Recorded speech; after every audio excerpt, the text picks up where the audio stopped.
Salam əziz abituriyentlər, hər vaxtınız xeyir olsun. Bu gün biz tətil sınağı 4 imtahanını izah edəcəyik. 31-ci sual.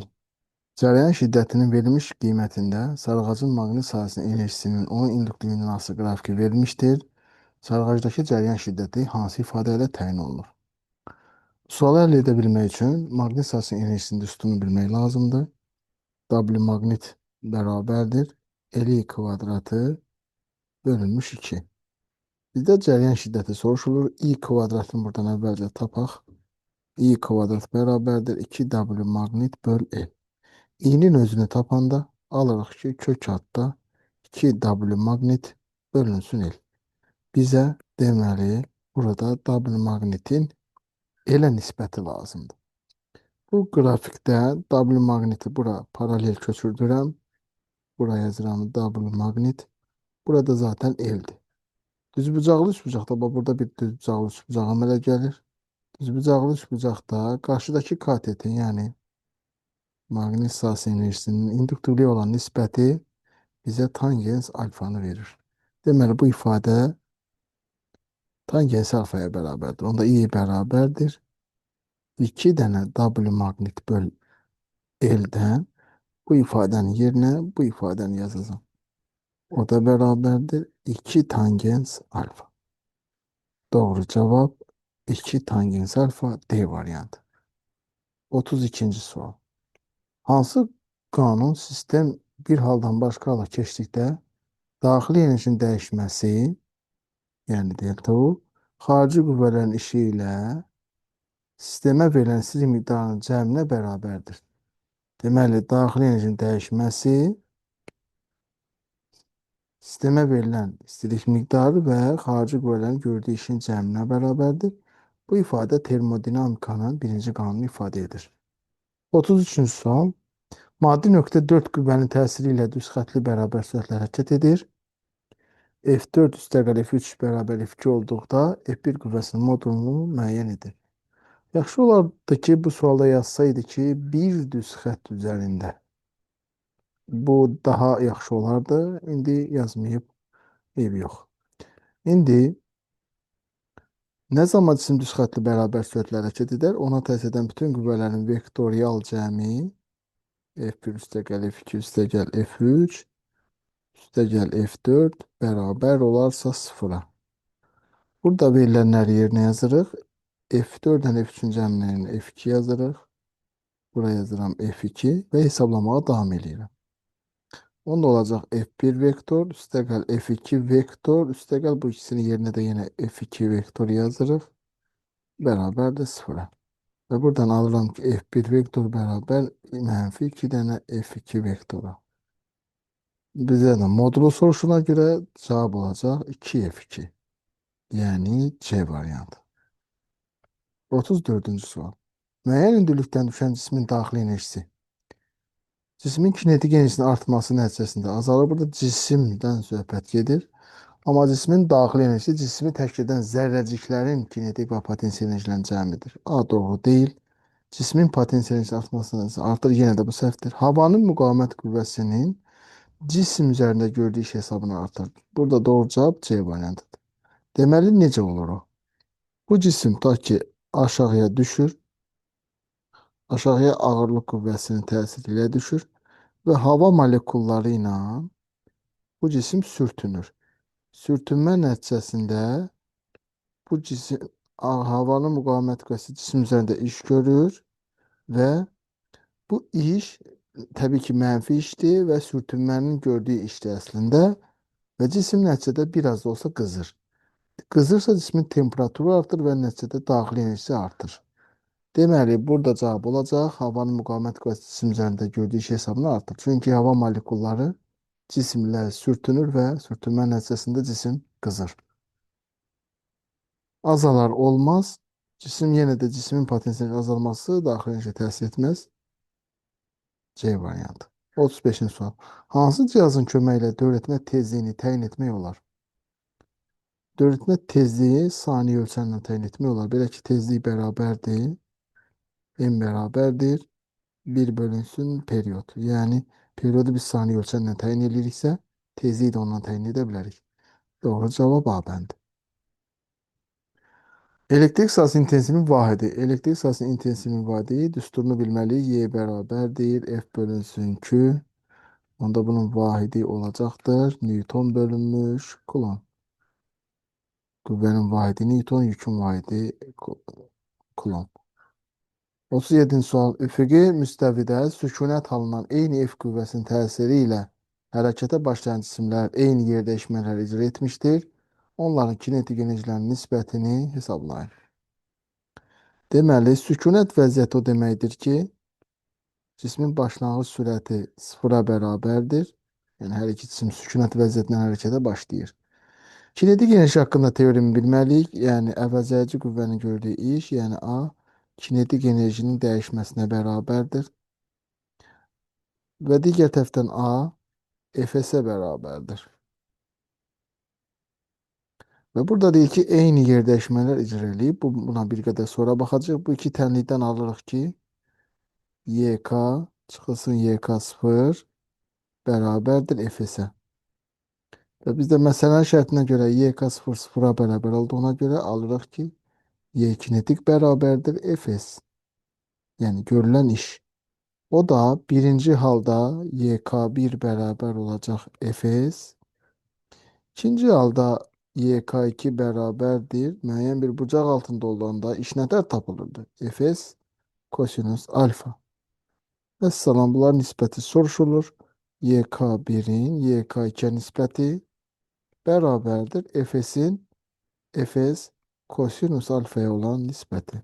Fs'lər gedir. 1 bölünsün. Kosinusun qiyməti də 2-də 1'dir. Bu da yuxarıya qalxır 2. Doğru cavab Y variantı. Növbəti sual. Doymuş buxarın təzyiqinin həcmindən asılı qrafiki verilmişdir. Bu prosesdə buxarın kütləsi və sıxlığı haqqında hansı münasibət doğrudur?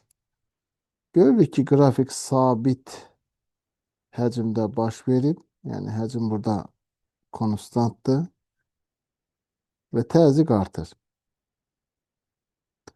Deməli, sabit həcmdə doymuş buxarın təzyiqi, sıxlığı, konsentrasiyası və kütləsi temperaturdan kəskin asılıdır. Görürük ki, P artırsa, burada sabit həcmdə, demək digər 4 kəmiyyət də artır. Özü də temperaturdan kəskin şəkildə artır. Bu 4 kəmiyyətin içində bizdə kütlə də var və sıxlıq da var. Ona görə də doğru cavab olacaq. Hər ikisi artar. D variantı. 39-cu sual. Sürətli hərəkət edən cismin koordinatın zamanlısı qrafiki verilmişdir. Qrafik paraboladır. Cismin 1, 2 və 3 nöqtələrinə uyğun sürətlərin modulları arasında hansı münasibət doğrudur? Qrafikə baxsaq görək ki, qrafik bərabər yavaşlayan hərəkətdir. Bərabər yavaşlayan hərəkətdə sürət get-gedə azalır. Ona görə də birinci halda sürət daha çox, sonra 2, sonra 3 gəlir. Burada doğru cavab olacaq A variantı. 40-cı sual. Kiçik deformasiyalarda yayın sərtliyi mütləq uzanmadan, yəni delta L-dən və ya X-dan asılı deyil. Doğru cavab D variantı. Asılı olduğu düstur isə K bərabərdir YS böl L0.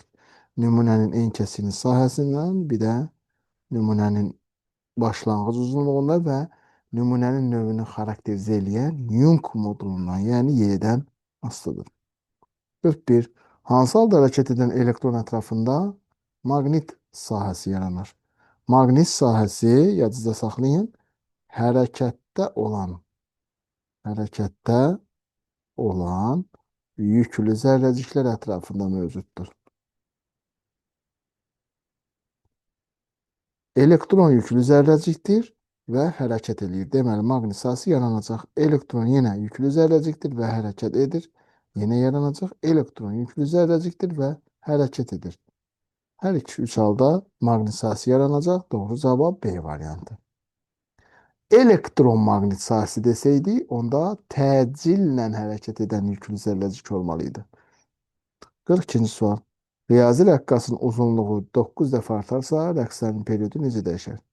Riyazi rəqqasın Periyod düsturu 2 pi kök altda L böl J düsturu ilə hesablanır. Burada uzunluq 9 dəfə artarsa, periyod 3 dəfə artar. Doğru cavab D variantı. 43. Düşən və qayıdan şüasının bucağın 1/4 hissəsi 25 dərəcədir. Düşmə bucağını hesablayın. Şəkil çəkirik. Bu iki mühiti ayıran sərhəd. Bu da səthin normalı. Bir şua AO şuası düşür. OB istiqamətində geri qayıdır. Qayıtma qanuna bilməliyik ki, düşmə bucağı alfa, qayıtma bucağı qammaya bərabərdir. Yəni alfa bərabərdir qamma. Düşən və qayıdan şüası bucaq. Düşənlə qayıdan şüası bucaq alfa plus qammadır. Bu bucağın 1/4 hissəsi 25'e bərabərmiş. Alfa qammaya bərabərsə mən qammanın yerinə alfa yazaram. Onda olacaq 2 alfa vur. 1/4 bərabər 25. Onda alfa böl 2 bərabər 25. Buradan alfanın 50 dərəcə olduğunu alarıq. Deməli, bu işıq şüası 50 dərəcə ilə düşürmüş. Doğru cavab Y variantı. 44. Sabit həcmdə qazın A halından B halına keçməsi üçün kütləsi necə dəyişmək lazımdır? PV bərabərdir. M bölünmüş MRT yazırıq. Və görürük ki, qrafikdə temperatura sabit çəkiblər. T sabitdir. Sabit həcmə dediyinə görə həcmdə sabitdir. Görürəm ki, P ilə M düz mütənasibdir. M A halından B halına keçəndə 1,5 dəfə azalırsa, təzyiq də 1,5 dəfə azalar. Doğru cavab B variantı. Daha doğrusu təzyiq 1,5 dəfə azaltmaq üçün kütləni 1,5 dəfə azaltmaq lazımdır. Cavab B. 46. Sarğacdan keçən maqnit selinin dəyişmə sürəti 5 dəfə azalarsa, sarğacda yanan induksiya EHG-si necə dəyişər? İnduksiya EHG-si maqnit selinin dəyişmə sürəti ilə düz mütənasibdir. Maqnit selinin dəyişmə sürəti 5 dəfə azalarsa, induksiya EHG-si də 5 dəfə azalır. 6-cı sual. RS bölü ρL ifadəsi hansı fiziki əhəmiyyətin vahidinə, hansı fiziki əhəmiyyətə uyğundur? P burada cəryanın gücüdür. Burada baxsaq görərik ki, burada 1 böl L gizlənibdir. Belə ki, müqavimətin düsturu ρL böl S-dir. ρL böl S-dən mən belə yaza bilərəm ki, RS bərabərdir ρL-ə. Buradan 1 böl R kimi yazsaq, olaraq ki, 1 böl R bərabərdir S bölünsün ρL. Bax, belə bir şey alınır. Burada S bölünsün ρL-in yerinə 1 böl R yazaram. Bax, P bölünsün R yazdım. Sonra cəryanın gücünün üstünü yazıram. I kvadratı R bölünsün R. Buradan R'lər ixtisar gedir. I çıxır. Cavab cəryan şiddəti. 47-ci sual. İkinci sxemdəki kondensatorlar bataryasının birinci sxemdəki kondensatorlar bataryasının tutumuna olan nisbəti soruşulur. İkinci sxemdə bu yuxarıdakı bu ikisi ardıcıl birləşib, ardıcılda eyni tutuma malik olan kondensatorların sayına bölürük. Bu olacaq S bölü 2. Burada olacaq S bölü 2. İndi bu yuxarıdakı S bölü 2 ilə aşağıdakı S bölü 2 paraleldir. Bunlar toplamalıyıq, olacaq S. Deməli, aşağıda olacaq S. Burada isə eyni tutuma malik olan 3 dənə kondensator var və 3-ü də ardıcıl birləşdirdiyinə görə yazırıq S bölü 3. S bölü 3. 3 qalxır yuxarı və olur cavab C variantı. 48-ci sual. İfrat keçicilərin xüsusi müqavimətin temperaturası qrafiki soruşulur. İfrat keçicilərdə bu formadadır qrafik C variantı. Digər variantlarda deyək, elektrolitlər üçün B variantıdır. Metallar üçün Y variantıdır. Yarım keçiricilər üçün isə A variantıdır. 49-cu sual. Hansı ifadələr doğrudur? Bir cins maqnit sahəsi induksiya vektorunun qiyməti artırsaq, B-nin qiymətini artırırıq. Sahə qüvvə xəttlərinə perpendikulyar istiqamətdə daxil olan yüklü zərrəcin Fırlama tezliyini düsturunu yazırıq. Növ bərabər QB böl 2 pi. B'ni artırsaq tezliyi də artar. Ona görə də 2 doğrudur. Bir səhvdir. Bir səhvsə A bəndi, Y bəndi səhvdir. Hətta D bəndi də səhvdir. Mərkəzə qaçma təcili MA bərabərdir. QVB'dir. İndi B'ni artırsaq mərkəzə qaçma təcili də artar. 3 səhvdir, 4 doğrudur. Xüsusi yük. Xüsusi yük Q iştirik bərabər Q bölünsün M'dir. Məsələn, elektronun xüsusi yükü Y bölünsün M'dir. Bu dəyişməz də. Bunun B'dən heç bir asılığı yoxdur. Çünki elektronun sabit yükü var Y, bir də sabit kütləsi var M. Bu dəyişmir. Yəni B'ni artırıb azalmaz buna dəxli yoxdur. Ona görə xüsusi yük dəyişməz olacaq 2, 4, 5 B variantı. 50-ci sual. Radio qabiliyyətin daha uzun dalğalara köklənmək üçün nə etmək lazımdır? Daha uzun dalğa demək istəyir ki, dalğa uzunluğunu artırmaq üçün. Dalğa uzunluğu üstünü yazırıq. S vurulsun T. S burada işığın vakuumda sürətidir. T'nin yerinə Thomson düsturunu yazırıq. 2 pi kök altda LC. Bax, bu C rəqs konturundakı kondensatorun tutumudur. Biz o tutumu artıra bilsək, onda dalğa uzunluğu daha uzun yerə köklənir. Ona görə də S1 kondensatorun tutumunu artırmalıyıq. Bu S2 hamarlayıcıdır. Onun dalğa uzunluğunun işi yoxdur. Doğru cavab olacaq S1 kondensatorun tutumunu artırmaq. B variantı. 9. Hansı qrafik verilmiş metalın daha fotoeffekt zamanı elektronların çıxış işinin metalın səthinə düşən işığın dalğa uzunluğu hansı qrafiki ifadə edir? Çıxış işi H növ minimum və ya HC böl lambda maksimum düsturundan hesablanır və katod maddəsinin növündən asılıdır. Ona görə düşən işığın dalğa uzunluğundan, tezliyindən və enerjisindən asılı deyil. Verilmiş radioaktiv maddənin yarımçölmə periodu maddənin başlanğıc kütləsinə asılı qrafiki, o da çıxış kimi M0-dan, N0-dan, delta N'dən, T'dən asılı deyil. Cavab Y variantı. 53. Metal naqili 2 dəfə uzun digər eyni materialdan alınan naqili əvəz etdikdə müqamətin düsturu belədir. Rho L bölünsün S.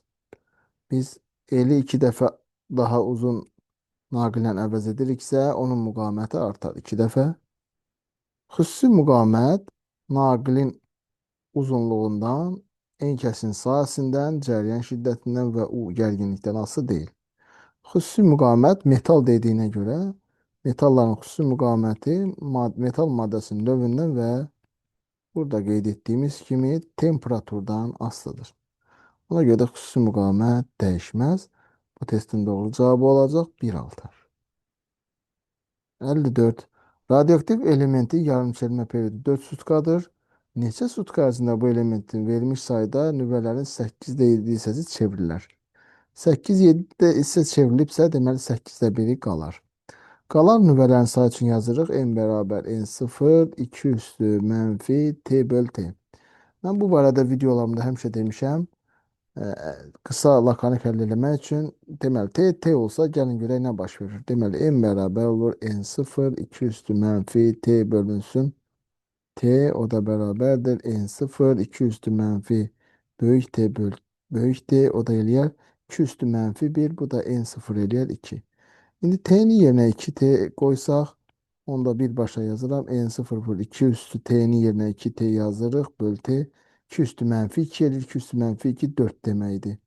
Sonra T 3T olsa N bərabər N0 2 üstü mənfi 3T böl T, o da 2 üstü mənfi 3 8-də 1 eləyər.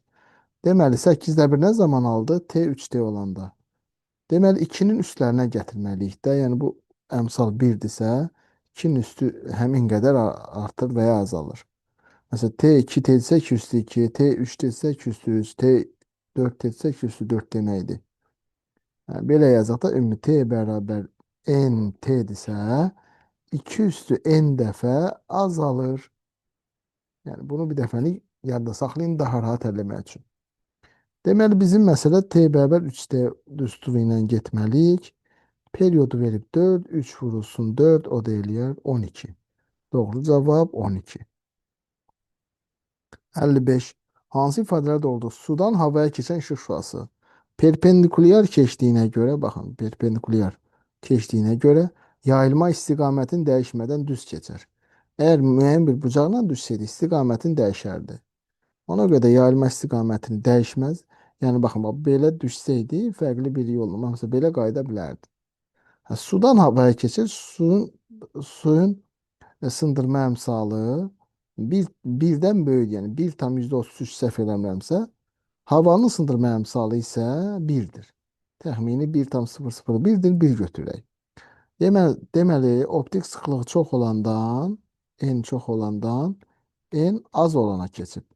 Yəni optik sıxlıq, yəni sındırma əmsalı azalıb. Amma V bərabər C bölü N'dir. N azalırsa V artır. Deməli, sürət artar. Dalğa uzunluğu lambda bərabər lambda 0 bölü N'dir. N artırsa yenə, yox, daha doğrusu N azalırsa lambda artar. Burada azalar yazır. Doğru cavab olacaq 1,3. 56-cı sual. Qüvvələrin əvəzəsinin modulunu hesablayın. Deməli, bu qüvvələrin əvəzəsini tapmaq lazımdır əvvəl. Parallelogram qaydasına görə F2-yə paralel F2 boyda düz xətt çəkməlisiniz.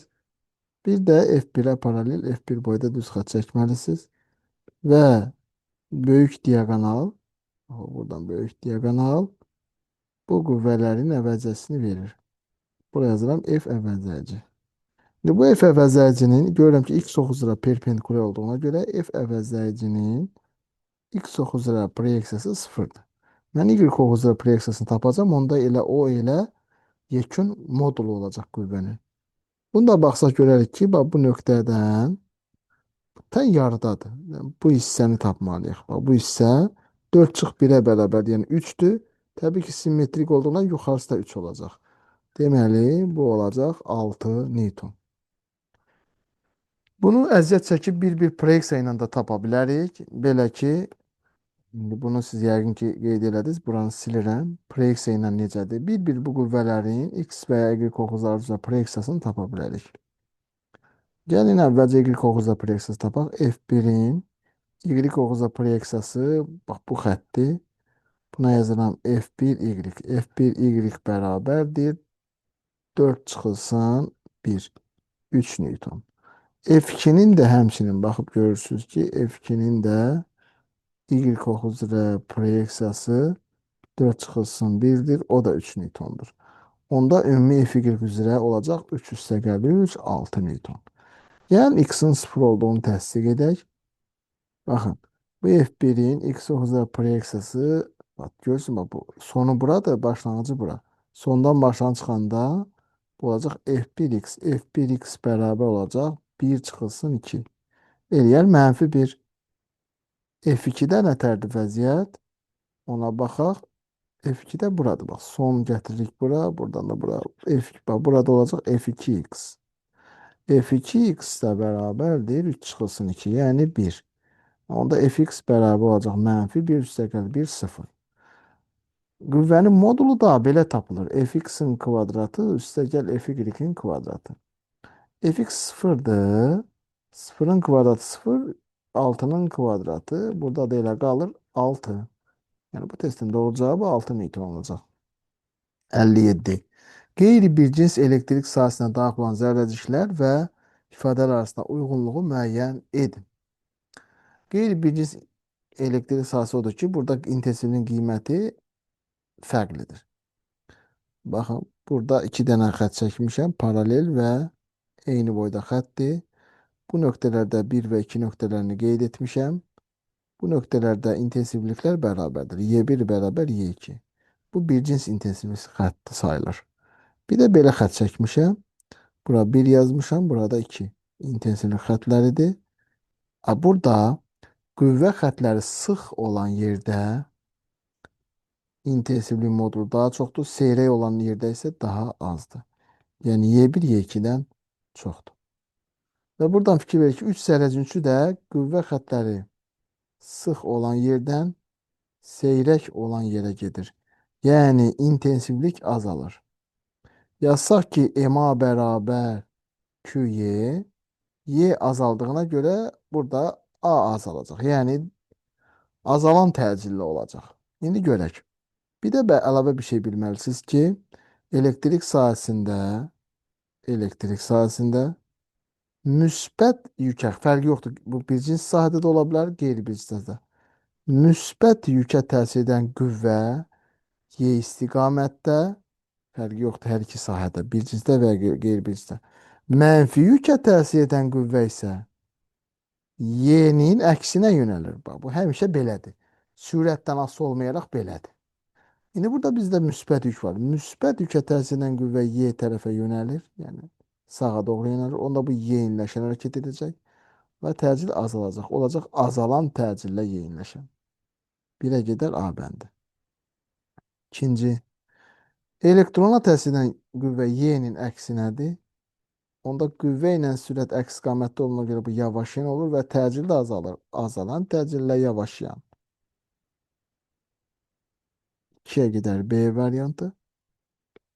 Və nəhayət neytrona istər bir cins, istər qeyri-bircins sahədə elektrik qüvvəsi təsir etmir. O trayektoriyası düz xətli bərabər sürətli olacaq hərəkəti. Ona görə də zərrəciyə qüvvə təsir etmir. D variantı. Həmçinin düz xətli bərabər sürətli hərəkət edir. C variantı olacaq. Və nəhayət gəldik çıxdıq situasiya suallarına. Deməli, Kərim Usta binanın evinin damında təmir işləri ilə məşğul olur.